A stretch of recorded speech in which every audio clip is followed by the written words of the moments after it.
বসবো একটু কথা বলতাম। না কোনো কথা নেই, একটা প্রশ্ন ছিল। কোনো কথাই নেই। জান জান এগুলো নিয়ে কলেজের পক্ষে এটা দেয় না, সেক্ষেত্রে আপনার আপনি লেখেন, আপনার লেখার কলমসল লিখতে দেন। আপনি ব্যবস্থা কেন নেন না?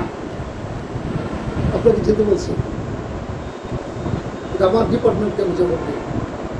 সাংবাদিকরা প্রশ্ন করবে না ভাইয়া? আপনাকে আমি কৈফিয়ত দিতে পারতেন, আপনি জান প্লিজ।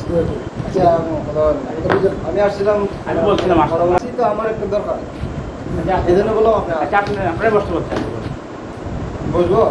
আপনি যান, আপনি যান। আমি বুঝতেছি না কি সমস্যা ওনার সাথে আপনার। কোনো কথা নাই, পরে কথা বলবেন। আপনিও যান, পরে আসেন। যান, মানব কণ্ঠে সাংবাদিক। যে কন্টিনিউ পরে আসেন, ওই কাজ করতে পরে আসেন। আমরা অনেক দূর থেকে আসছিলাম। ঠিক আছে, একটা প্রশ্ন না, আপনাকে যেতে বলছি আমি, ডিস্টার্ব করবেন না। আচ্ছা ঠিক আছে, কাজ করেন তাহলে। আপনার কথাটা কিন্তু পরে আসে, ওনাকে নিয়ে আসবেন না। কি সমস্যা? না, ওনাকে নিয়ে আসবেন, আমি আপনার সাথে ওনাকে নিয়ে যান। যান, না, ওনার সাথে না, কি না, সমস্যা ওনাকে নিয়ে জানি না। কোনো কথা বলবেন না, ওনাকে নিয়ে আসবেন না।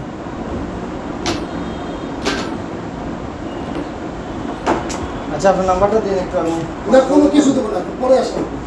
কিছু দেবো না, পরে আসেন। আপনাকে বের হইতে বলছি আমি, বেরোন। বেরোন আপনি। তোর ঘরে দরকার নেই, এত সেট কে দেখি আপনাকে দিয়ে কি সমস্যা? জিজ্ঞাসা না সাংবাদিক। আচ্ছা ঠিক আছে, আমি ওনার সাথে কথা বলছি। এটা কি অপরাধ? নিউজ তো করতেই পারে, কিন্তু নিউজের যোগাযোগ বক্তব্য তো নিয়ে করা হয় নিউজ নাকি। আচ্ছা ঠিক আছে, আমি আপনার নাম্বারটা দিন, আমি পরে যোগাযোগ করবো না। আপনি পরে আসেন, আপনি পরে আসেন, আপনি কথা বলবেন। ঠিক আছে, ওকে।